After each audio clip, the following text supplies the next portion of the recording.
Yo, yo, yo, yo, yo, what is going on, COD Familia? It is your boy BN. Today, I wanted to talk about what I think is an answer for KvK diplomacy.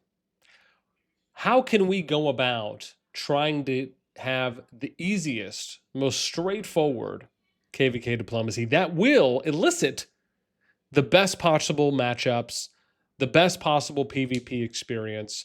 And I think I have a solution. As always, if you enjoyed the content, make sure you throw us up, because that was a lot. Thanks. Okay. So my solution is pretty straightforward. I have briefly mentioned this at times before, but haven't really taken a moment to go kind of do a deep dive, if you will. What it is basically coming out and saying, and let's take a look at an overhead map as an example, right? So if we're talking about Winters Upon Us, you got 6 kingdoms here. You're doing a 2-2-2 split.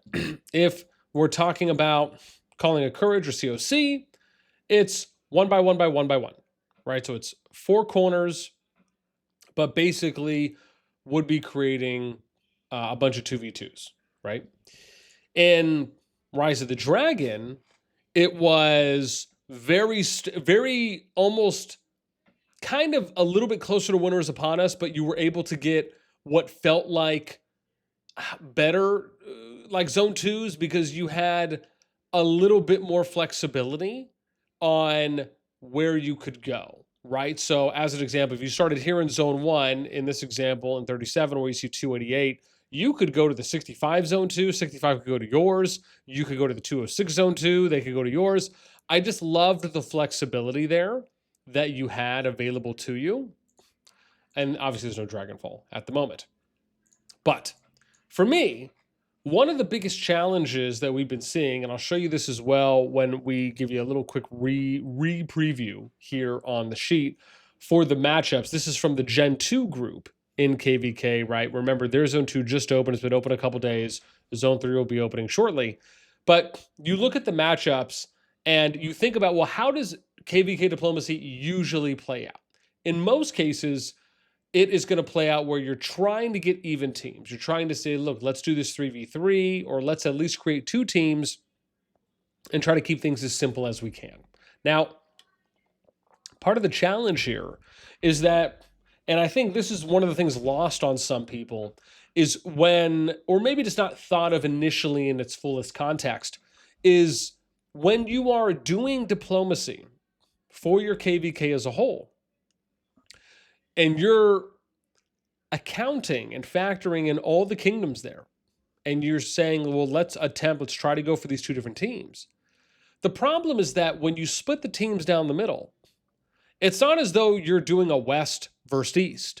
It's not as though the starting zone 1s are complementing this 2-team play that you're doing, where you have one side and another side. In most cases, you're being split up, with the exception of Bellerin Season 2, for those of you that remember the OGs out there, where you had this west versus east approach. It was kind of like a triangle. It was like a triangle map, right? So you had it split down the middle. On this side, it was your east or west, and then on this side, your east. And so because of that, it made it very easy to say, well, let's split the teams in 2, and then some of us will go on the west side, some of us will go on the east side. We'll meet up in zone 3, we'll fight at the statue, and then we'll do the big final boss crescendo battle in the final zone. That has not obviously been the case for most of the KvK seasons, if not arguably all of the map cycled seasons after that. So because of this, you're getting KvK diplomacy that is being split up into 2 teams in most situations.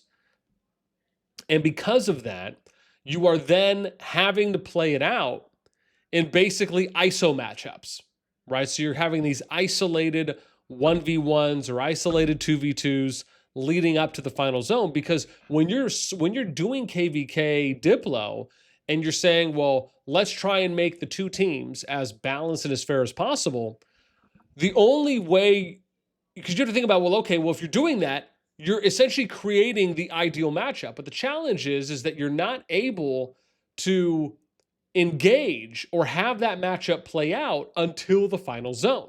So let's say you have 6 kingdoms, you got 3 on one team, 3 on the other.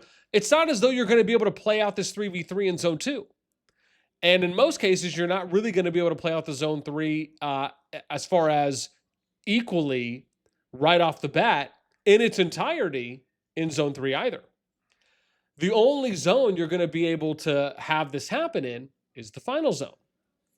And this leads me to what we've been seeing from some KvK groups, a very small amount, but it has been happening over the past couple seasons, where we end up seeing a situation of kingdoms opting to do this kind of two-pronged Diplo approach. So you have Diplo for the first half of the season and Diplo for the second half of the season. And this is where I think we can really get into some solutions. However, it does not come without its cons, and we'll get to that in a moment. However, one way to get around this is because oftentimes people are doing diplomacy based on starting zones, based on who their opponents are, adjacent to their starting zone, and then what are their capabilities on where can they move, where can they not move, who can they assist, who can assist them, vice versa, or etc. And because of this, at times it can restrict and or limit the potential for how good the diplomacy can be in a KvK.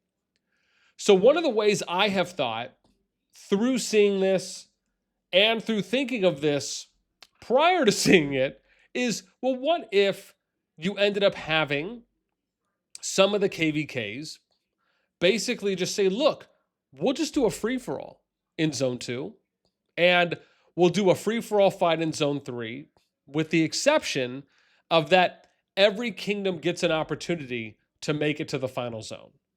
Meaning that you guys can fight to your heart's content. You could set up a middle point or a 50-50 yard line point that you guys fight at. You can say, we'll fight up until someone gets pushed to their choke point that then wouldn't allow for them to have a path to the final zone. You can say, we'll fight until someone gets pushed back to their pass, and then we'll go ahead and allow whoever the loser is a line or a path to the gate or pass that would take them to the final zone.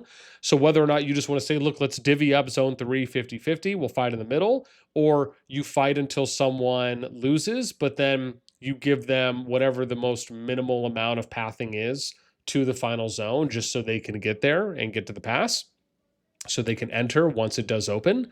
You could do any kind of modification that you want here. The point is that it doesn't do, and then again, before I even get to that, and then by the time you get to the final zone, you say, okay, now we're going to do our KvK diplomacy matchup of this balanced PvP fight for the FZ. Once the final zone opens, then you can put a time limit on it if you want and say, look, let's fight it all out for 3, 4, 5, 6, 7 days, however long. Everyone agrees to this. And you say, as an example, let's say everyone will fight it out for 5 days. If no one has been pushed out, or you could even say regardless of, we're only going to focus on fighting in the FZ. If 5 days have passed and there's still fighting happening in the FZ, then people can start attacking each other in zone 2 and zone 3. So you basically open up the other zones to have fighting happen. Now you can set whatever day limit you want on it. You could say we'll fight for 3 days, 4 days, 5, 6, 7, whatever it may be. But the point here is that if you really think about it, it's the best of all worlds. Why? Because you increase the likelihood that you're going to have up to the most amount of PvP in zone 2, up to the most amount of PvP in zone 3, and we're talking about without the KvK just being over or being completely demotivating for any of the other kingdoms that are basically being zone locked or getting pushed out and feeling like they weren't able to play out at least up to most of the season or get right to the final zone. And then once the final zone opens, you get to actually have everyone equally partake in what the fair and balanced KvK diplomacy played out as, right? So that's bonus number 3. And then number 4 is that for those of you that still want to zone lock, you still want to wreck people, you still want to burn and push them back and have them with the least amount of territory possible, you can still do that. Right? So if you think about it, you got 4 points that are basically you getting everything you wanted, but just doing it in somewhat of a semi-organized way. Now, some of you might say, well, boss, I don't want to do it that way. I want to do it the other way. I just want to go and wreck them and push them back. That's fine. You're more than welcome to have less PvP than the other KvKs and, sit there in your, wallowing sadness of, I was actually trying to think of a nicer word to use, but we'll go with that. Now, maybe some of you don't care about that, and that's fine as well. Maybe some of you will say, look, I don't care if I'm only going to fight for 5 or 6 days out of an entire, 40-day season. I'm fine with that. Other people will say, no, that absolutely sucks. I want to fight for 20 days out of a 40-day season. I want to feel like I'm getting my money's worth, my value here.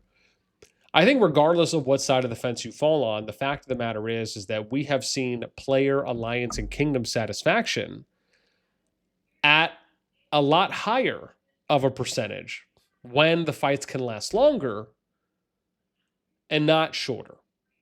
And I think, as we've mentioned, Rise of the Dragon was a great testament to this because they ended up lasting a pretty long time. These were some of the longest lasting PvP fights, or the amount of PvP and the length of PvP throughout the entire season that we haven't seen for many, many seasons now.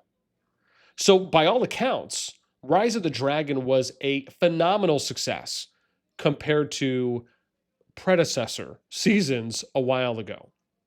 And that's what we want to try and be able to reenact. So at this point, I would love to hear from you. Regardless if you agree or you disagree with the suggestion on an option, which it really is all it is, on how kingdoms can take control of their KvKs into their own hands and set them up really however they want. Also, shout out to the people who are doing like the no Bastion play, because I've only been seeing positive reactions out of those KvK groups. But also, if you have another idea on how to play things out. Now, keep in mind, this is all to say that if they were to come out with a KvK map specifically that favored having 2 teams, this kind of would all be a moot point, I believe, to a degree. But we don't really have that at the moment. So again, I'd love to hear if you guys have another idea, another way that you think kingdoms can go about conducting their KvK diplomacy to still have and to get a phenomenal season for their players, right? Which they are responsible and accountable for. I'd love to hear. Let me know in the comments below. That's going to be it for me. As always, until next time, we will catch you later.